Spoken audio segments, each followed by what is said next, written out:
This has been Strictly Ball Business. Strictly ball business. Strictly ball business.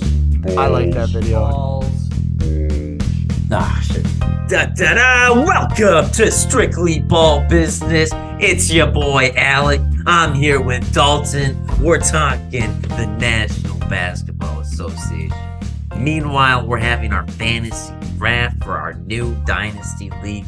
We just reset this year, so me and Dalton are hella stoked. We're getting our players.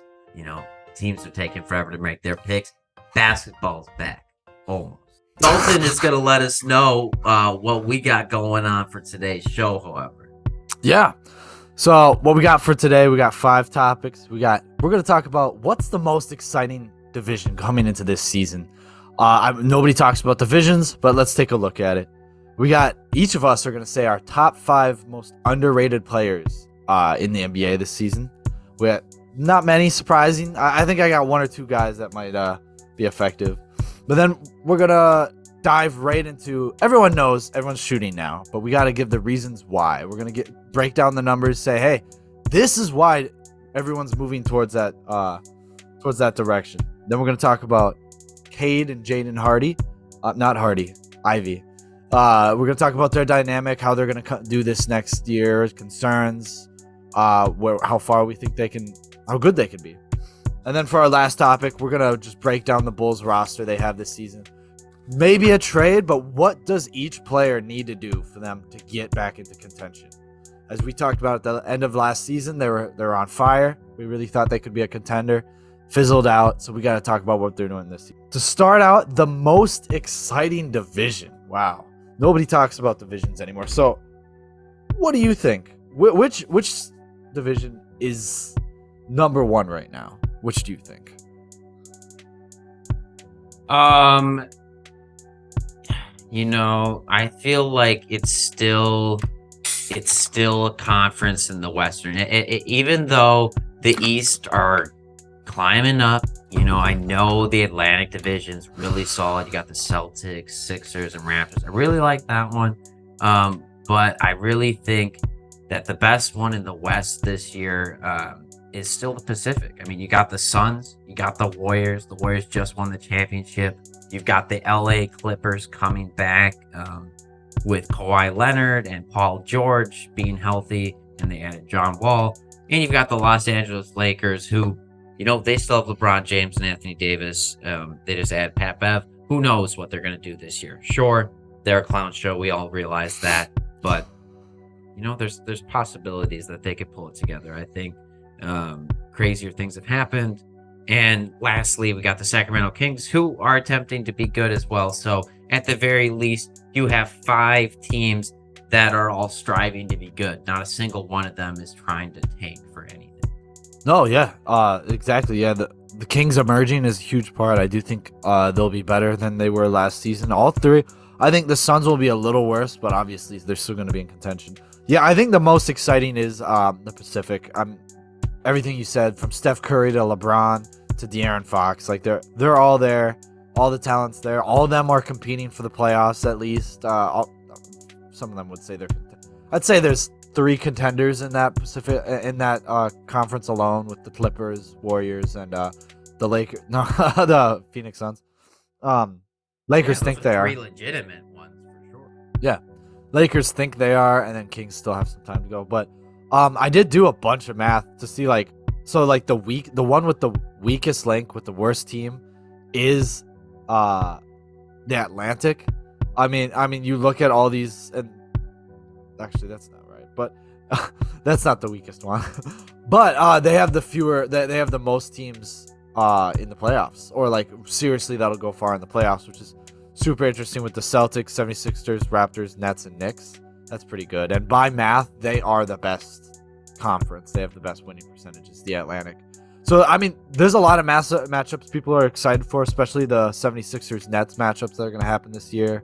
That's huge with Ben Simmons, James Harden, there. Raptors always making noise. Celtics are the defending Eastern Conference champions, so they're going to have a lot. So that's arguably the most exciting, but I do think by math they're the most interesting there.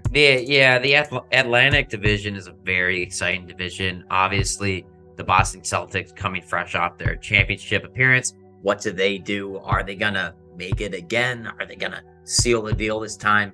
Or are they going to do what most people think and, probably have a good to great season, but not make it to the finals?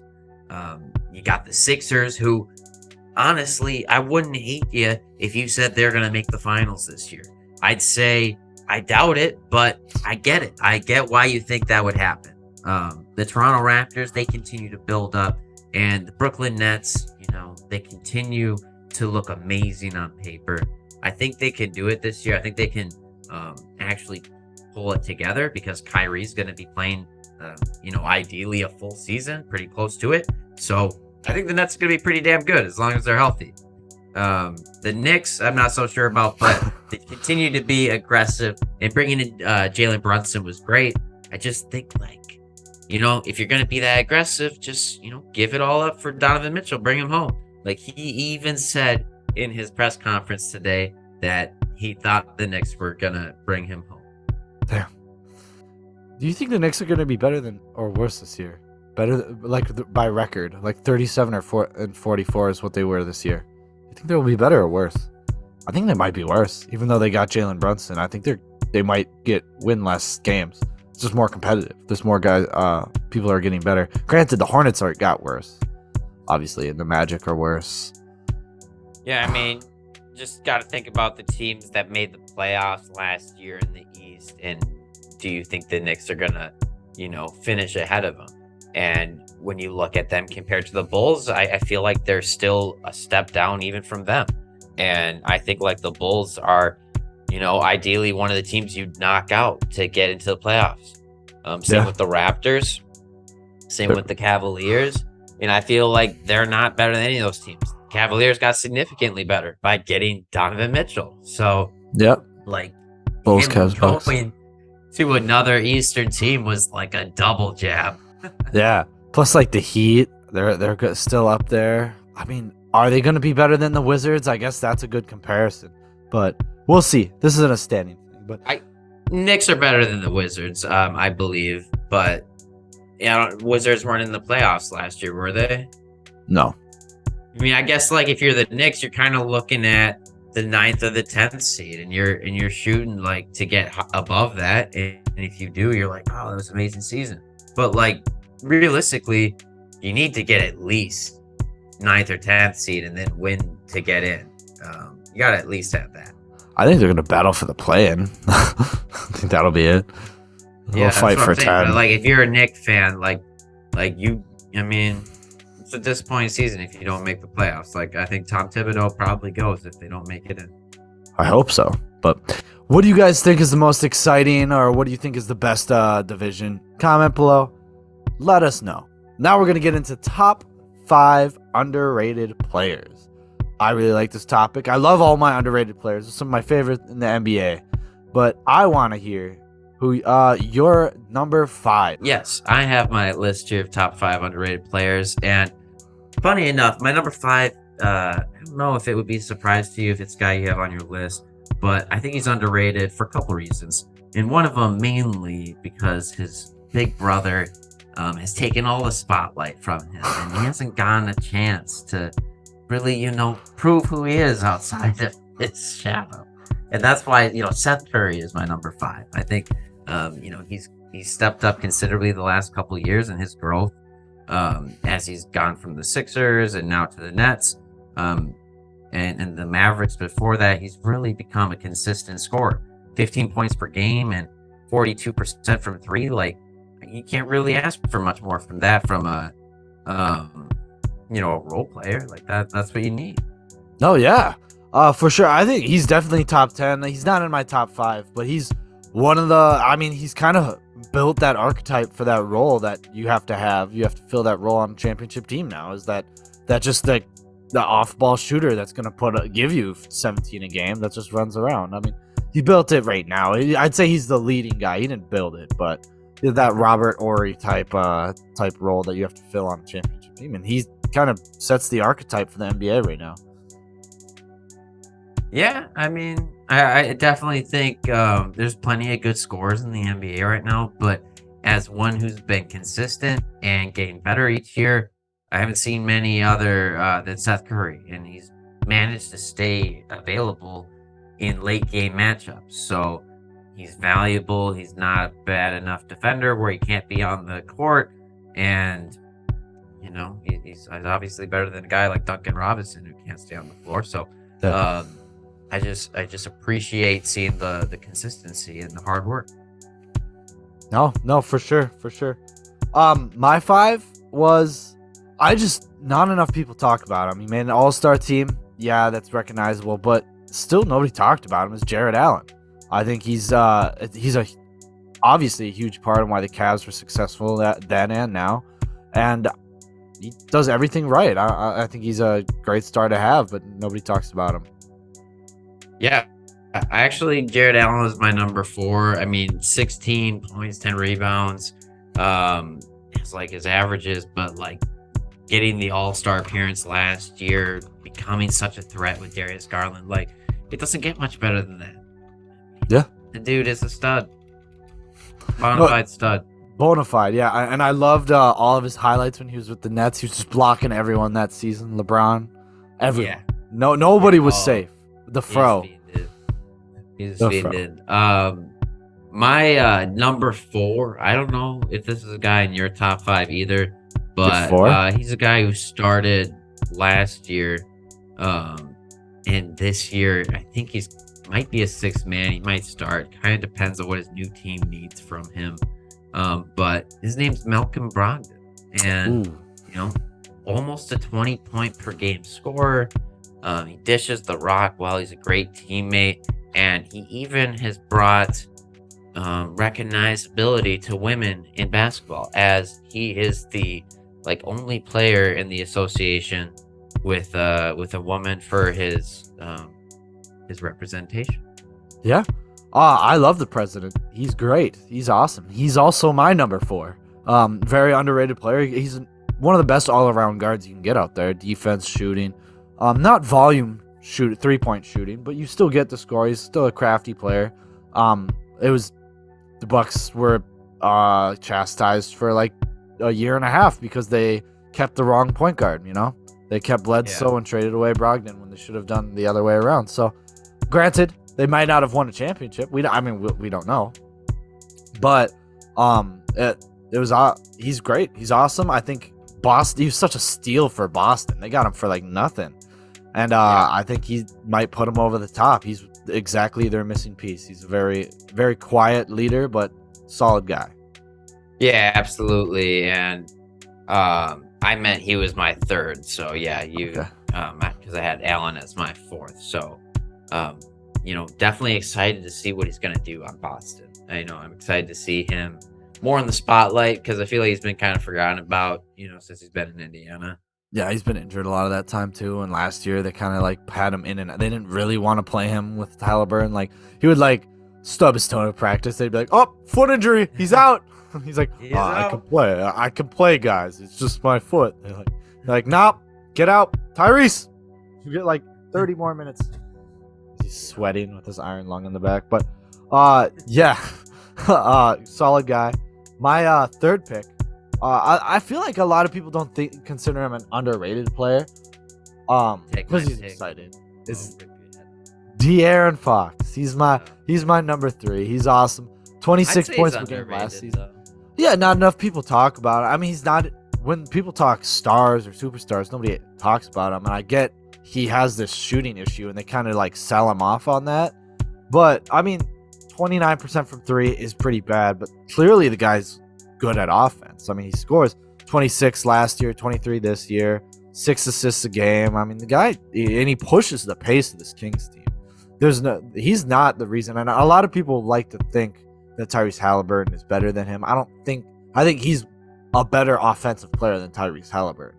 Tyrese Halliburton just doesn't have the aggression nor the self scoring to enable that. And De'Aaron Fox isn't a bad playmaker at all. Also, they both struggle on defense.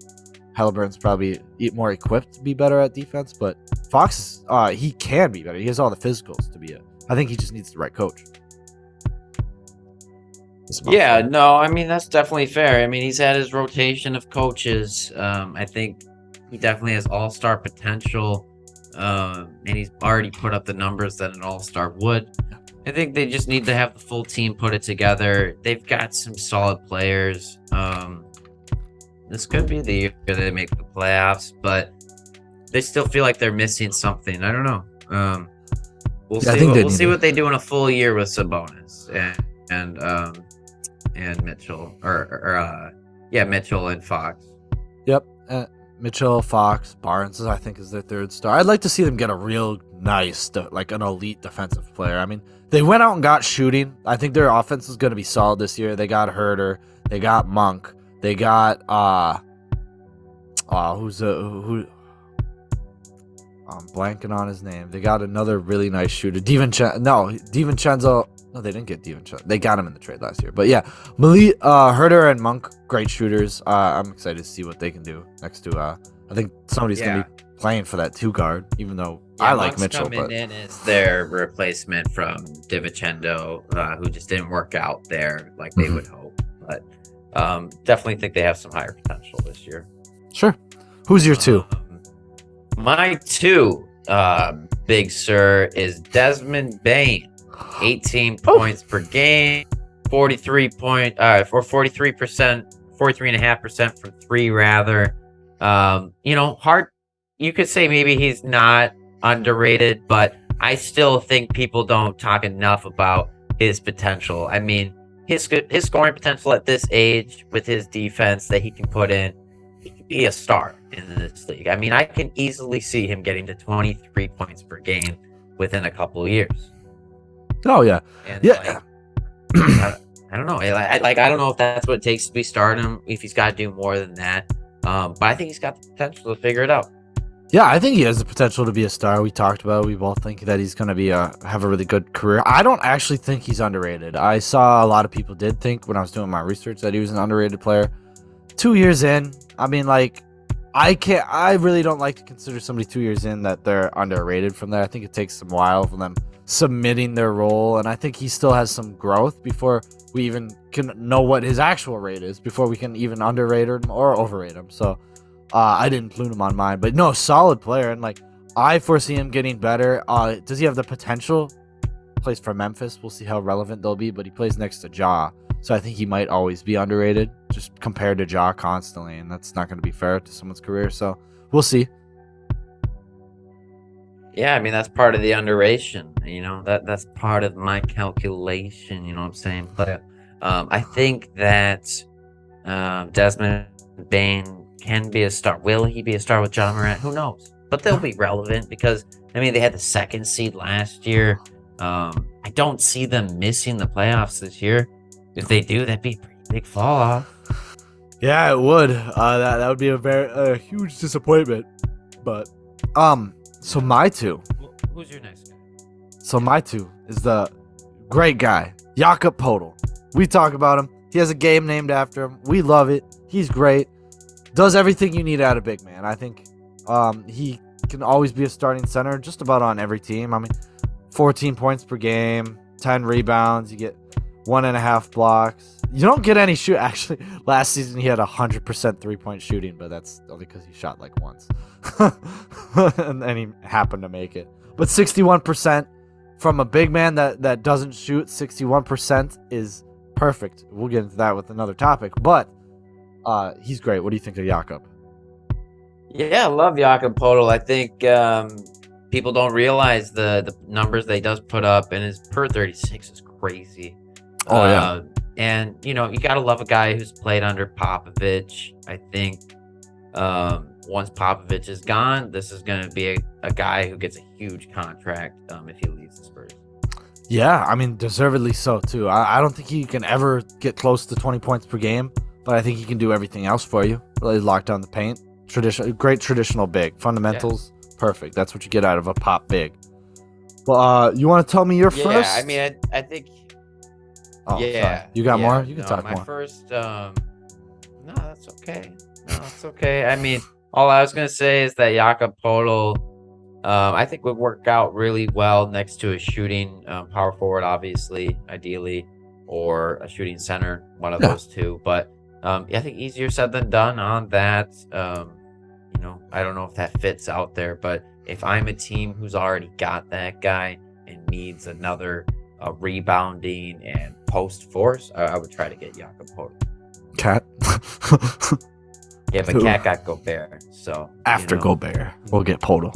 Yeah, Podol. if he like that would have been the next option. If they didn't get Gobert, they would have been like, oh, maybe Jakob Poeltl. I guess we'll give him 3 first-round picks for that. 3 first-round picks. Oh, that'd be terrible, but we'll see what terrible is soon. But for now, we're going to hear your first pick. Who's the most underrated player in the NBA, Alec? Oh, the person who gets this title for me is the most underrated player in the NBA. We actually were just talking about it. Domantas Sabonis. Oh, wow. Is my answer.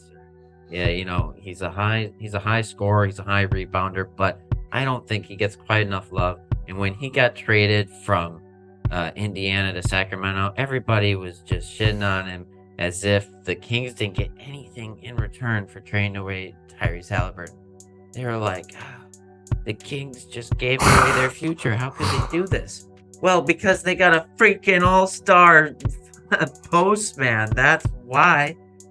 I mean, good God, he can score so well down low. I mean, I just don't understand what people don't like about him. No, yeah, people don't like him because he's not good at defense, and he's too slow to play power forward. So people don't like him that. Yeah. But he's an all-star. He's the light. He's Nikola Jokic light. Like you get really nice playmaking out of this guy. You get 20 points per game. You do get a lot of rebounds.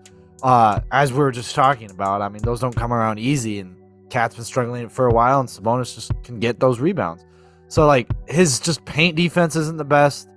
Like I said, if Jokic can figure it out, I think he can figure it out. They just need a defensive-minded coach is all. Yeah, no, that's fair. I just, I've loved what I've seen from him in terms of his footwork and his ability in the post to get around guys. So I think, he can get there. And I think, this is a guy worth hanging your hat on because he's still only 25 years old, I think. Yeah. So it's not like you're trading for an old guy when you did that as the Kings. You brought in still a young guy, a guy who can be a star for you for years. Yeah, and he's gonna develop better next to De'Aaron Fox than Tyrese Halliburton will develop next to De'Aaron Fox. So there's that. But yeah, he's wonderful. Another great guy the Magic drafted that they just traded away because whatever. But I didn't actually think I still don't think he's an underrated player though. No, I think he is, just not nearly as much as all these other guys on the list. Definitely not the most underrated player in the NBA. I think it's a little different now because he's a little more decorated than we've been talking about for years. Still has only made one All-Star game. He just now started getting recognized on defensive teams, and that's Drew Holiday. He's an older guy. I'd say he's the second. He has the second biggest impact on that Bucks team for when they win championships. Yes, Chris Middleton go out there, play good defense, and be that second scoring option, but he's really the defensive leader. He makes them a top 5 defense every year. Him and Giannis, granted, but he still does a lot, and I think nobody talks enough about this guy. I mean, hasn't even been drafted in our league yet. And we're on the 5th round, so there's been 50 guys better than him. I don't know, man. I don't know. I feel like I don't see Jrue Holiday as underrated. I feel like everybody knows he's a fantastic defender, but he is very underrated in terms of people don't respect how long he's been around. They don't respect how great he's been, and offensively he is absolutely underrated on that spectrum. But defensively, I feel like people know he's the guy. Yeah, well, so everyone knows he's one of the, but it's kind of a crime that he's never in these defensive player of the year conversations because he's next to Giannis. But even when he was with the Pelicans, this guy was lockdown Dame. I'd say he was the reason the Pelicans moved past the Trailblazers that round. But that being said, he's also making all defensive teams. I think him not getting Defensive Player of the Year recognition is more just because it always goes to a big man. And they decided this year to change that up. And the beneficiary of that was Marcus Smart. Which, yeah, granted, I would say that Drew Holiday is a better defensive player than Marcus Did he have Smart. a better defensive season? I think it doesn't. They're not going to count him because he's with Giannis for the defensive player of the year. But also, so what's underrated is people forget this guy's a 7 assists, 20 points per game. Like, he's a scoring option, like a legit scoring option. Like, he's not like he can take the ball. He's got step backs. Everyone forgets that. Like, yeah, he's this genius smart. Yeah, and like people forget all about that. Oh, damn, he took OG Anunoby. He was on my list. So, but. That's why he's my underrated player. So, like, his defense, I do think he's the best defensive guard in the NBA, but his offense doesn't nearly get talked about enough. Nearly. Yeah.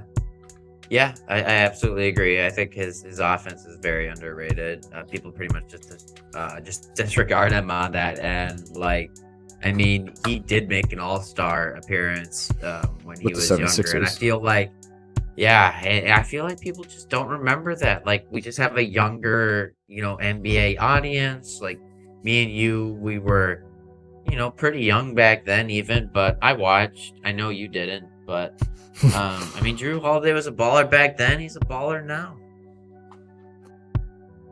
You're right. Sorry, Fred is whining in my ear. Fred, this is the time, not the time. All right. This is not the time. This is the time to not do this. What do you guys think? Who's the most underrated player in the NBA? Comment below and tell us how wrong we are. Appreciate it. So, you know what, Alec? Today's NBA is always chastised because people are pulling up from everywhere. They're shooting threes. They're yeeting them, constantly doing it, and nobody cares about post play. It's boring. Nobody likes mid-range and two-pointers like that. However, we got to see the numbers. Like, everyone keeps saying shooting's more efficient, but what are the numbers? Like, what can you tell me? Make sense of this to me, like, mathematically. Explain it to me like I don't know sports. And I broke it down. I got 2 graphics. The first one I'm gonna put up right now. Not for you, Alec. I'm sorry. I should have sent to you this graphic, but that's my bad. But so it takes these numbers. So let's start. So there's about 102 average possessions. Like the average possessions was 102 last season. 102 a game. Exactly. So it's kind of agreed upon. League average from 3 is about 37%. League average from basic field goal is 46.6%. So these are the league averages, and if you explain them through possessions a game, how much would each score? If you shot league average from 3 and you shot all 102 possessions, you're going to score 114.4 points per game. If you shot league average from field goal from normal 2s, you're going to shoot 95.06%. 95.6 points. Yeah, my bad. Not percent. Yeah, 95 points. So significant, almost 20 points less just by shooting 2s rather than 3s. Granted, you still need 2s. You still take the most efficient shot is the most efficient shot. The wide open shot is the most efficient shot. So but this is why everyone's leaning towards 3s. So it's so I did break it up more. So if you're just gonna score 2s and you want to score the exact amount as these people shooting 3, what efficiency do you have to shoot at to be equal to if they took 102 shots from 3? And that is 56%. 56% of your shots have to be made from 2 to equal to have it level out. League average. League average from 3. So to justify it, and that's to be equal to league average, you have to shoot 46%. Now 7% better than 56. 50. Yeah, 56. Right. So I went further too. In the NBA, so I separated it. Anybody who played over 20 minutes per game, because obviously that takes effect in what we do. So over 20 minutes per game. There's only 20 players that have a field goal percentage over that in the entire NBA. And one of them's a non-center, and he plays for the Pacers. I get his name right now. I should have wrote it down. But then 14 of those guys are starting centers. So that's kind of crazy, right? Like, so few people, and that's to even just be average. If they shoot over 40%, it's like a second graphic. If they shoot over 40%, which is what the league, a lot of shooters are getting to that, then they're going to be scoring 122 points per game. I mean, per 102 possessions. And the needed field goal would have to shoot 60%. To match, 60% is the 40% from three. And only 17 NBA players shoot over 60%. One's a non-center, 11 are starting centers.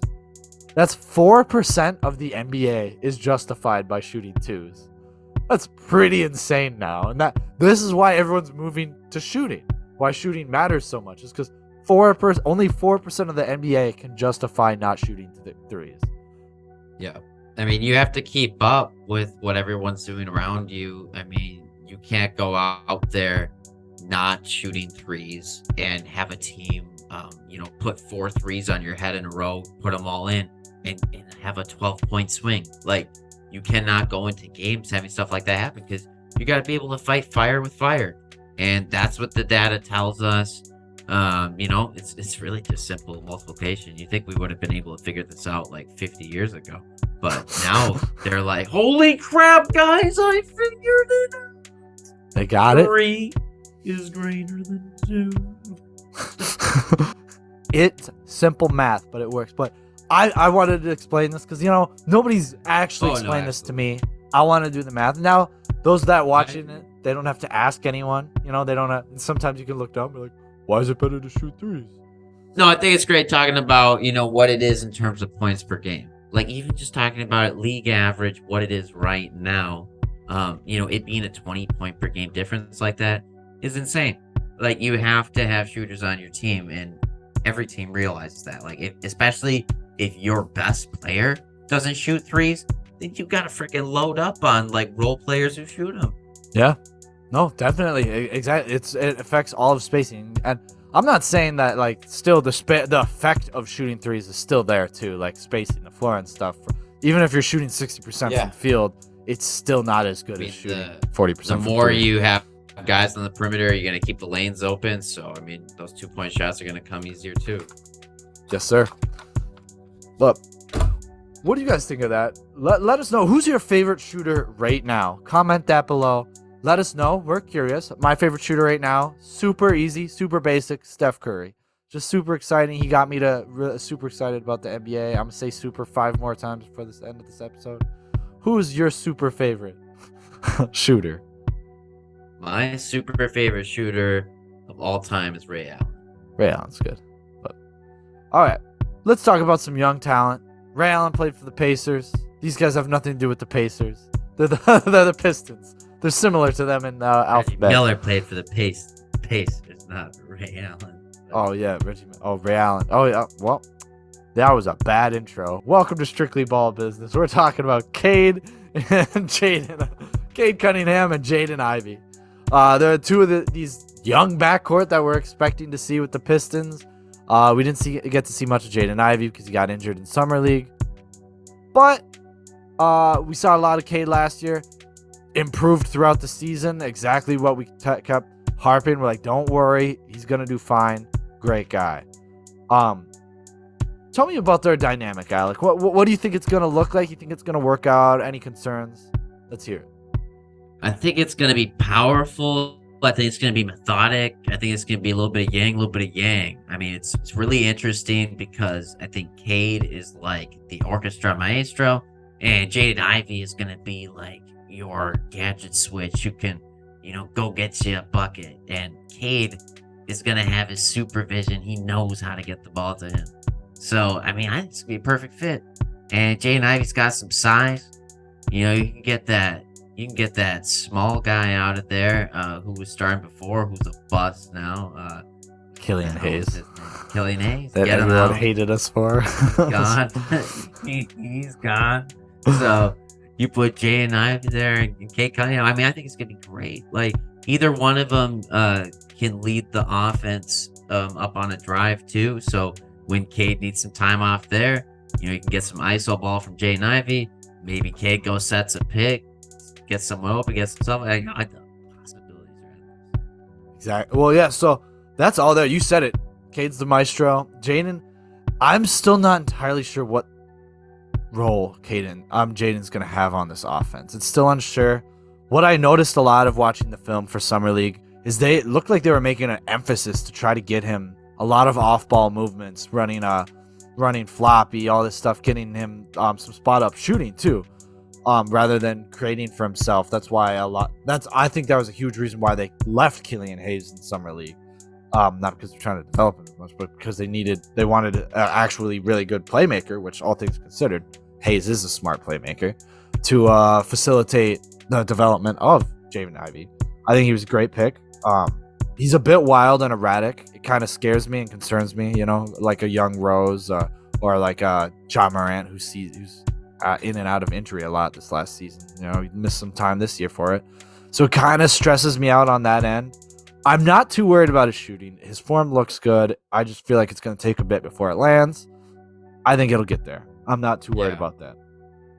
Yeah, no, I mean, I think you're certainly right to be worried about him being a little bit reckless, and I think I'm worried like in terms of turnovers as well, in addition to the injuries. Like, this is a young team, this is a really inexperienced team, and there's nobody really here to guide them through adversity, especially now that Jeremy Grant isn't here anymore. So like, who's gonna show this guy how to hold on to the rock, right? Who's gonna tell him to slow down? Cade's gonna tell him to slow down? I don't know. Like, this is a young team. They got to learn together. And I think it's going to be a long process. And they're going to be, like, really bad this year. Like, they're going to be really, really bad this year. They might be the worst team in the NBA this year.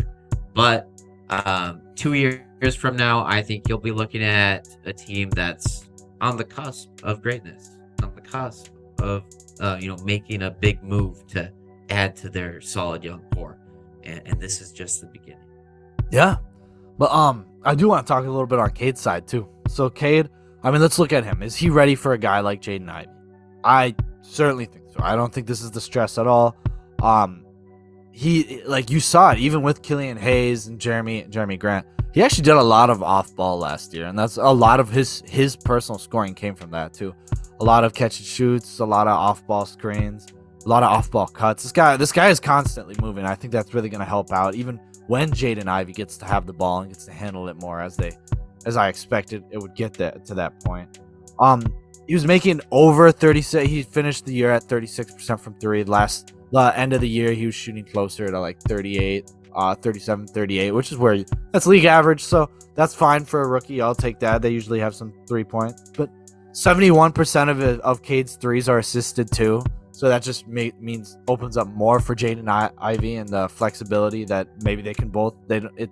One doesn't have to hijack the offense to get the other one to work. Great inside out play. This guy has a plan every time he drives in. It's not like, oh no, the lane closed up, I don't know what to do. He looks at it, he's like, can I score? Corner, pass out. Like, this guy, he's very calm and collected towards the end of this year, and that's what I like to see. And a lot of that is what we wanted to see. So I think Cade's gonna do fine on that end. Yeah, no, I'm excited to see it all come together. Yeah, if you had to compare these two to a backcourt duo of, what would you compare them to? What are they similar?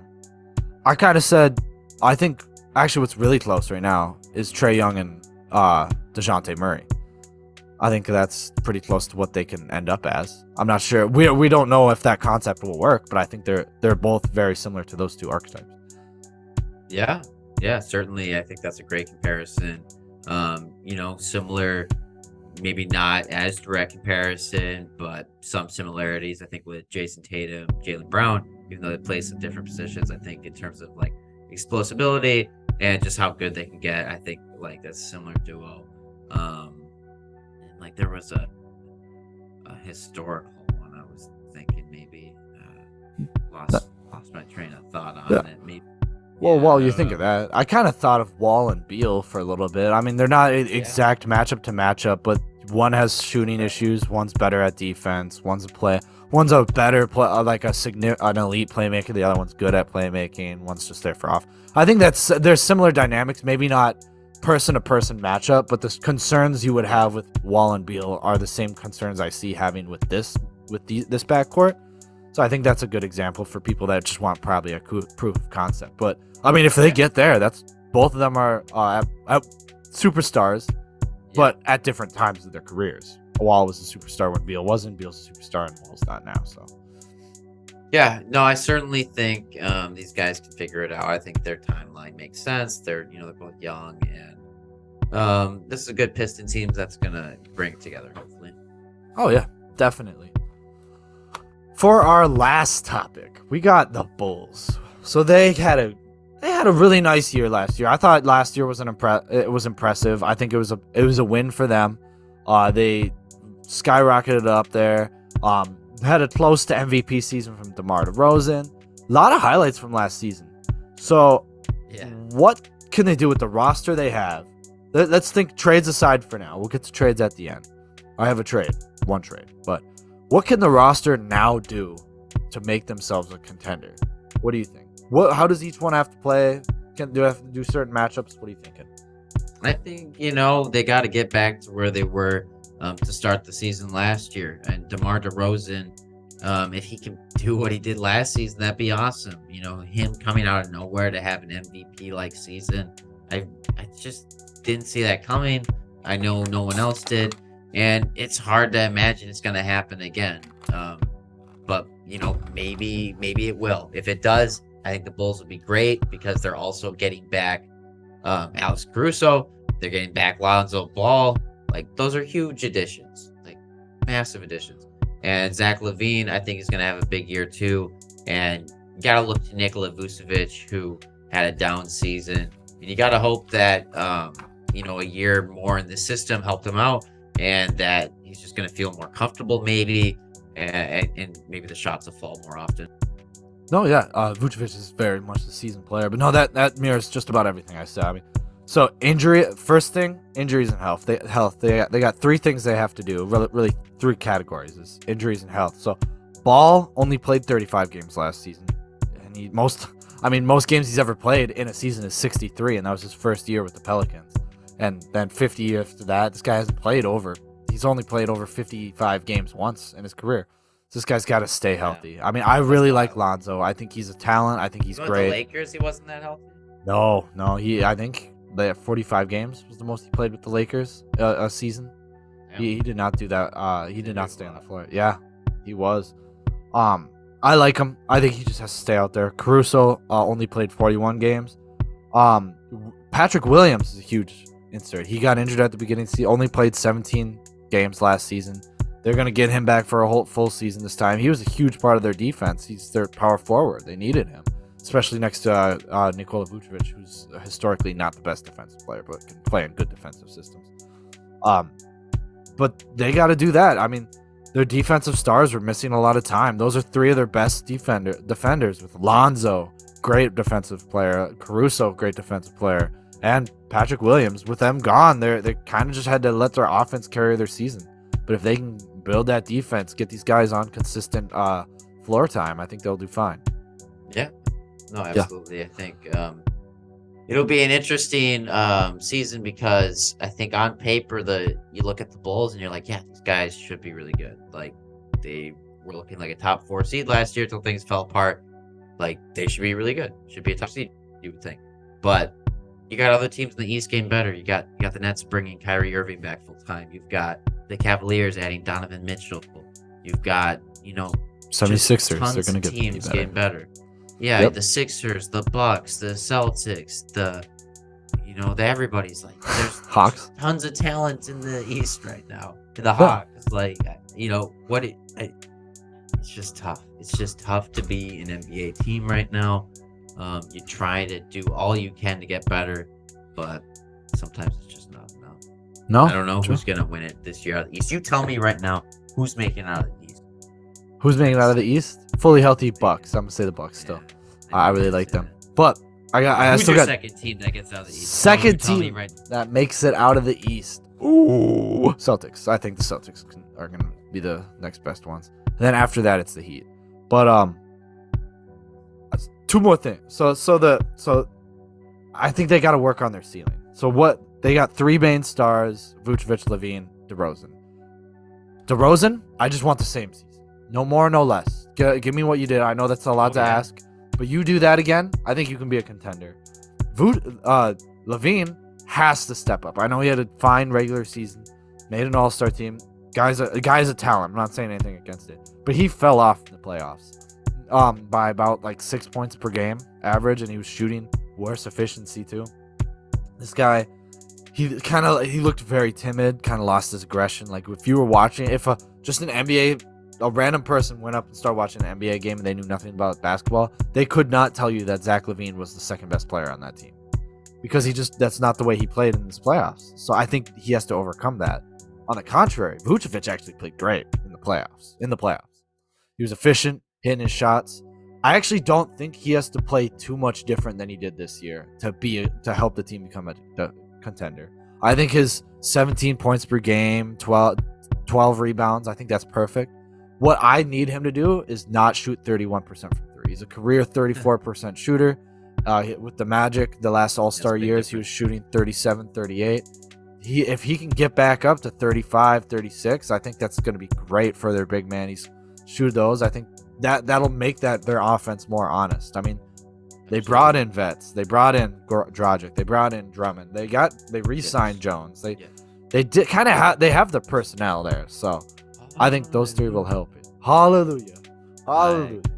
But my last thing, they've got to come out, is I'd like to see them get like one of those, like an elite shooter, a knockdown shooter. Like LaVine is that. LaVine's a really nice shooter, but I want to see them get like an off ball, like a really nice guy like a Curry that we mentioned earlier, or even Joe Harris. I'll take Joe Harris. I just want to see with the floor troubles they have in the shooting, I'd like to see a lot more. I think a guy that would be perfect, that would really put this team instantly miles better than they are now, is if they were able to go out and get Buddy Hield. Oh yeah, I think timeline matches up. I think. Do they have the money to make that happen? Like they do. They've got a lot of contracts filled up. They do, and I'm gonna tell you how it's gonna be a massive deal. So it's kind of a lot of players moving, but I got it. This is the trade. This is how they're gonna do it. All right. So there's only one guy, but you know he's gone, and that's Kobe White. Well, it's not only one guy they're giving up. So they're only getting back Buddy Hield, but they got to give up Kobe White. He's kind of the main part of this trade. I think the Pacers would take that, but Kobe White, Derrick Jones Jr., you lose some size, but you brought in guys like Drummond, and you have Patrick Williams back, so I think that'll be all right. You lose Tony Bradley, you lose Matt Thomas, and then Dalen Terry. Must have been a guy they just drafted. And then a top 3 2027 protected first round pick, and you get Buddy Hield. If you're the Pacers, you get a nice young guy in Kobe White and a first round pick out of that. I'd take that for Buddy Hield. Get off Buddy Hield's contract. I think he has 2 more years left. Yeah, I mean the Pacers don't really need Buddy Hield. It's kind of pointless to have him there, but I can see why the Bulls would want him. Like he'd make a lot of sense for sure. No, yeah, I think he would fit their team. I don't know what their lineups would be. More or less like a 6-man, but he would be a really nice 6-man. He is. Still, I mean, he'd get. You could give him 28 minutes. He's still gonna get 10 threes up. Yeah. No. Yeah. Definitely. Like he was no doubt in that. But like that'd be a great. Put him next to. I really like Dosunmu. Ayo Dosunmu. I know it's Ayo. Put him next to Ayo. I think they're good. Ayo's a good enough playmaker and has some good defense where that's gonna make sense, and they're gonna have a solid offense off the bench. So I think they do those things. I know it's asking a lot, and I'm not saying I'm trying to convince them. I'm saying this is what you need to do to become a contender. No, I'm not trying to take their hand and walk them through it, but they need shooters. I mean, Buddy Hield would put them a long way too, because like they need multiple shooters. But if they got a guy like Buddy Hield, I mean, he kind of fills the role of like 2 shooters at least. No, yeah, he really does everything. You got to constantly watch this guy. He's always off ball too, so that's pretty insane. But what do you guys think they have to do? Are they fine? Are they fine just the way they are? Are you that insane? Or comment below. Let us know. But that was it. That's all the topics I had. Did you have anything else? No, sir. No, sir. I don't think so. Oh yeah. Let me check whose episode this is real quick, because unless you know a 54 off the top of your head. Yeah. Maybe Brian Scalabrine. Brian Scalabrine. Jeff Foote. Jeff Foote. Actually, more Horace Grant. This is the Horace Grant episode. Oh, it's the Horace Grant episode. Yeah, he wore 54 with someone. I don't know who. It just says 82 plus. Whatever. One of his many teams, Horace Grant. That's him. But thanks for you guys for watching. Been strictly ball business. Thank you so much. Subscribe if you haven't already. We'll see you next time. Yeah, nobody got the drawing. Nobody the giveaway that we said we would have done. Nobody watched our whole hour-long episode. God, not even my mother.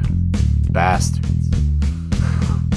Strictly Ball Business, where we strictly talk basketball. Tune in next time